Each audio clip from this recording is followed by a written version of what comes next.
皆さんごきげんよう、上川薫です。今回取り上げる話題はウクライナ関連のニュースです。前半部分においては、ウクライナの戦況とウクライナがアメリカからいかにして支援を引き出そうとしているかについてのお話。後半においては、来年発足するトランプ政権、現在報じられている人事からどのようなことが起ころうとしているかについての解説をしていきます。主にウクライナ情勢絡みでのアメリカ政治の話ですが、トランプ氏の関心が中国に向いており、ウクライナにはさほど関心を向けていないことを感じさせる内容となっています。まずはウクライナ軍の戦果報告から見ておきます。本日のウクライナ軍によるロシア軍への打撃、死傷者数は1770人が報告されており、破壊した戦車は24両、装甲車両類は49両となっています。なお、1日の死傷者数最悪の時は1950人で、これは11月12日に記録されました。なお、ちょっと誤解されていることがあるのですが、これは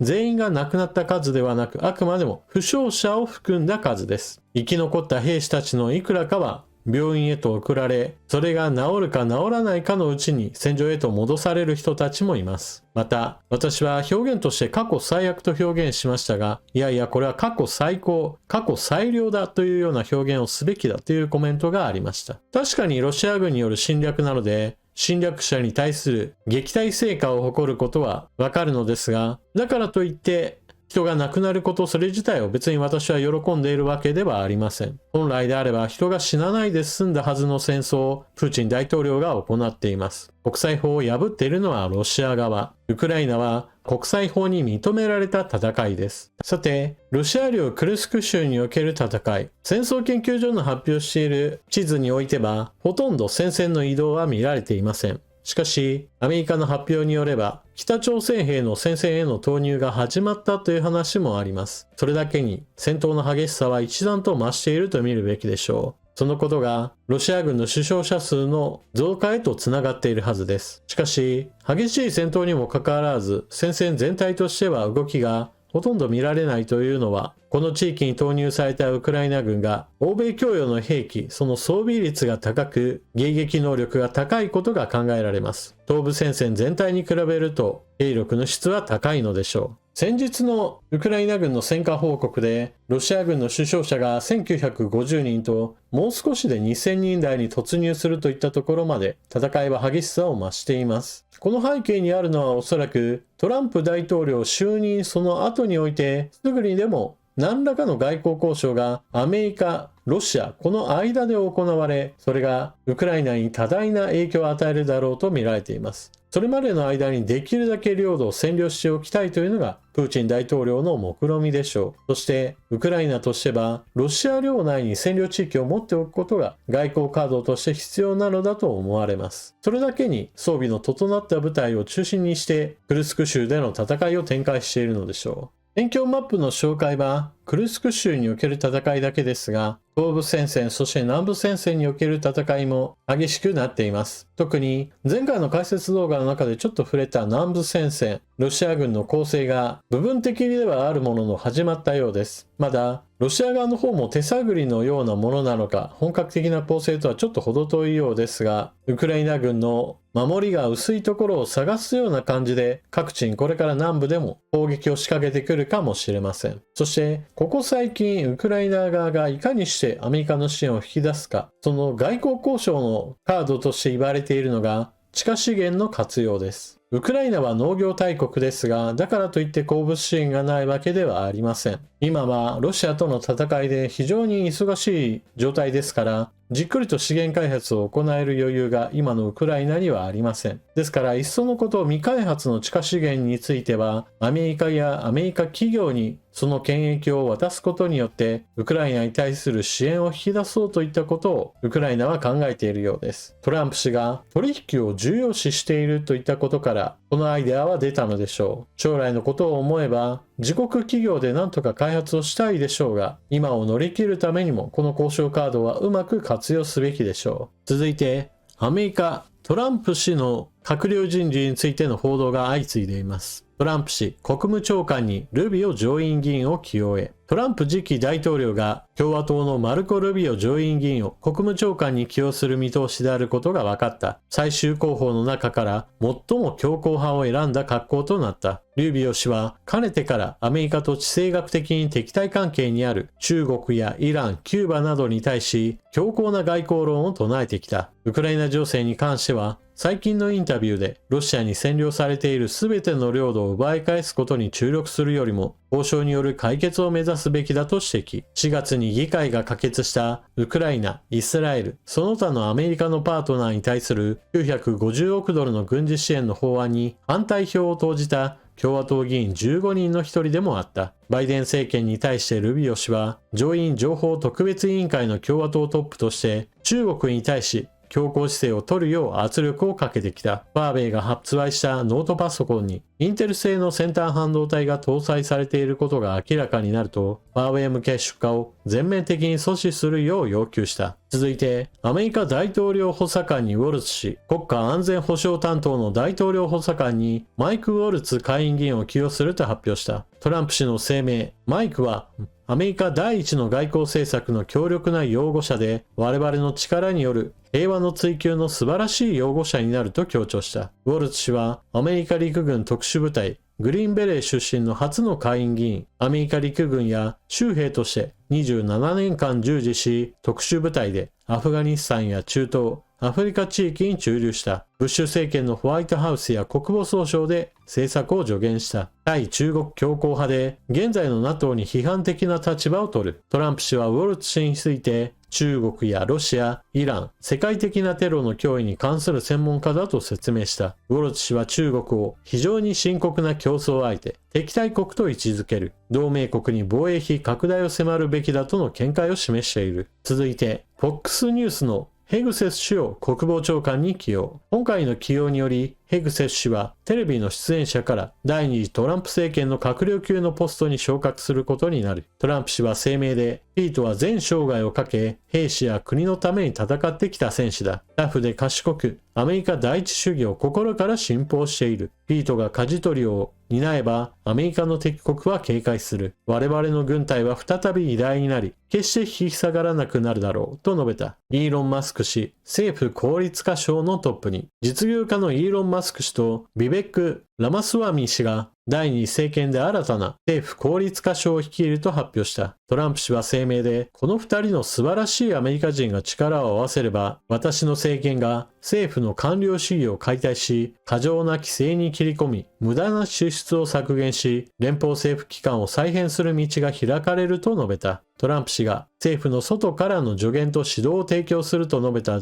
同省がどのように運営されるかはすぐには明らかになっていない。ラマスワミ氏は予備選の選挙活動中にアメリカ連邦捜査局、FBI、教育省、原子力規制委員会を廃止すると公約。大統領が任意の連邦機関を廃止できるようにする法的枠組みを概説したホワイトペーパーを発表した。一方、マスク氏は選挙期間中にトランプ氏を支持し、政府による規制の大幅な撤廃を提案すると述べた。マスク氏は長年、政府の規制に不満を抱いている。また、無駄な職員に解雇をちらつかせる評価制度と、解雇された政府職員に対する多額の解雇手当を提案した。トランプ氏は声明で、政府効率化省の業務は2026年7月4日以内に終了すると述べた。なお、マスク氏は連邦予算の支出の2割、310兆円の支出削減ができると発言しています。アメリカにおける重要ポストの人事について皆さんにお伝えしましたが、今のところ分かっているのは、中国に対する強硬派は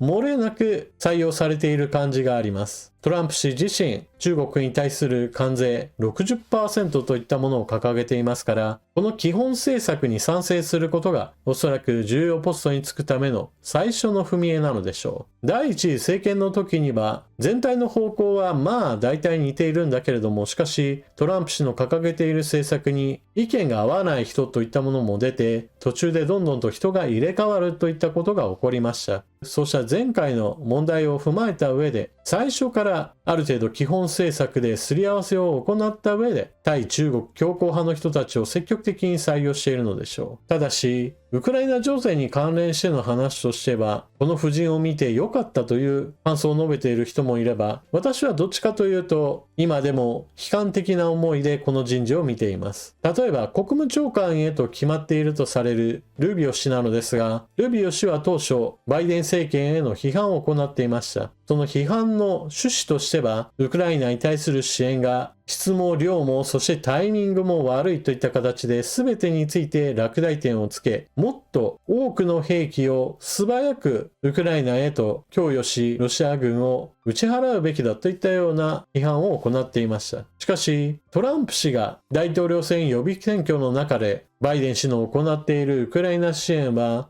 アメリカ国民の税金を無駄にするようなものであり、ゼレンスキー大統領は世界一アメリカから利益を得ているセールスマンだというような批判を行うようになりました。ルビオ氏もこれに合わせる形でバイデン大統領が成立を目指したウクライナ支援の予算案に対して反対する一員となりました。そのため現在では副大統領のバーン氏と同じくウクライナ支援に多くの軍事物資を与えるのではなく、もはやさっさと今の状態での停戦をウクライナに認めさせるような停戦交渉に打って出るべきだといったような話へと傾倒しています。安保担当の大統領補佐官のウォルシュ氏もウクライナ支援に積極的な人ではないですし、この人の場合もやはり対中強硬派の一員であり、ウクライナ支援を念頭に入れた人事ではないでしょう。そして国防長官人事について言っても、FOX ニュースの司会者を採用するといったことを発表し、これはアメリカでもかなり驚かれているようです。彼自身は軍務経験がありますが、それは兵士としての軍歴であり、軍隊全体を指揮するような上級幹部ではありませんでした。また、軍の裏方である行政の官僚したこともありません。あくまでも一兵士としての軍歴です。そのような人物が国防長官の責務に耐えられるのかといったことはかなり疑問視されています。ただしその点についてはトランプ氏としては経験者であればあるほど自分の考えに逆らうかもしれないといったところで、まずは自分の政権運営に逆らわないといったところを第一にして人事を行おうとしているのでしょう。私のこの見方はあくまでも様々ある解説者の中の一意見に過ぎません。ですからトランプ政権が発足したらこれらの人たちが一斉にウクライナ支援に非常に積極的になって戦車や歩兵戦闘車を1000両2000両と提供しトマホークミサイルを渡してロシア国内の軍事施設を次々と破壊してもいいよというかもしれません。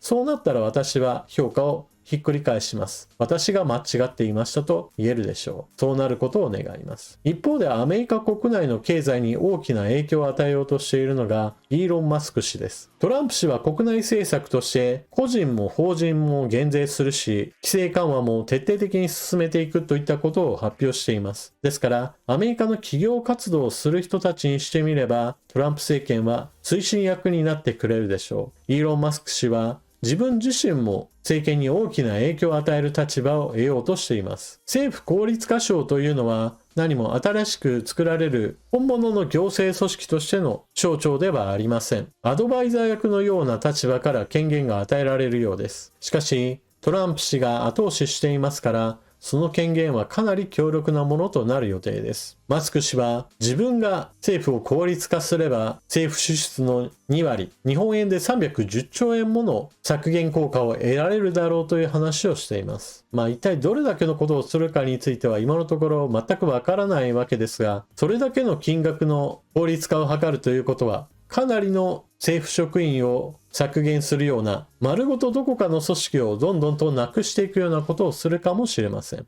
そのこと自体はアメリカ国民が影響を受ける話なので何をするにしても傍観者でいられるのですが、興味深いのはイーロン・マスク氏が関わる規制緩和のうち宇宙産業と自動運転、この2つについてはこれから人類の未来にも関わるような規制緩和となり得るので、これは非常に注目すべきです。イーロン・マスク氏が関わっている企業の中で最も人類史に大きな影響を与えようとしているのがスペース X 社です。現在の人類というのは地球圏の中で暮らしているわけですが、それを大きく拡大しようとしているのがスペース X です。イーロン・マスク氏は火星に対して非常に興味を持っており、火星を人類の行動圏内へと取り込もうとしています。そのために大出力のロケットの開発を進めていて、プラスアルファそれらが何度でも再利用できる、つまり大幅なコストダウンを図るといったことも行っています。しかし、この開発には従来の規制が非常に多くかかっていて、その規制の中には非常に馬鹿らしいものもたくさんあったといったことを告白しています。例えば、ロケットの残骸が海に落ちた場合の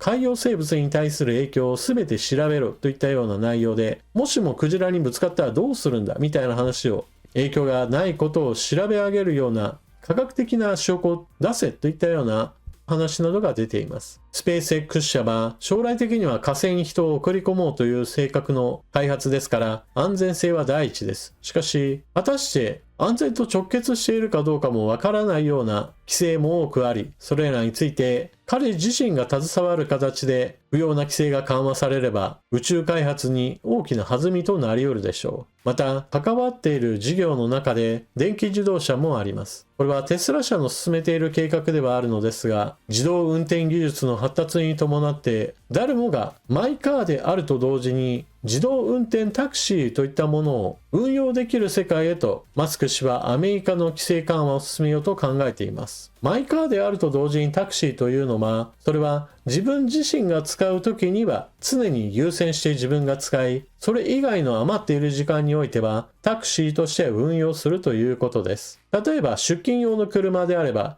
自分が会社まで行き、会社で働いている時間は、そのマイカーはタクシーとしてずっと運用し、自分の帰る時間は最初から時間を確保した上で運用すればよいわけです。そして家に帰るとき途中でスーパーに寄ったり買い物をしたりして自宅に帰り、もう寝るなと思ったら寝ている間もまたタクシーとして運用すればよいわけです。テスラの自動運転車の性能については現在のところ不透明です。しかし規制があればそもそもそのような事業を行うこともできないわけなので、無用な規制といったものを撤廃することによってそのような事業を実現させようとするでしょう。なおトランプ氏自身は電気自動車に対する優遇政策についてはやめるという話をしています。これは環境政策においてバイデン大統領の民主党と共和党においては全く異なる方針を示しているからです。ただし、先ほども述べたような規制緩和を行えば、テスラにとっては大きな飛躍のチャンスにもなります。また、補助金を出すか出さないかで言えば、もう出さないだろうと言われています。これが先行者利益になるとも言われています。すでにテスラは電気自動車メーカーとして世界的な規模となっています。一方でこれからスタートアップだといったような会社が出てきたとしても、それらの企業はまだまだ事業規模が小さく、補助金がなければ事業としては厳しいものがあります。ですから、もうすでにある程度成長したテスラにしてみれば、一律全ての電気自動車に補助金がなくなれば、それは自分たちだけが生き残れる可能性のある後続潰しにもなり得るというわけです。そしてここが重要なのですが、Google や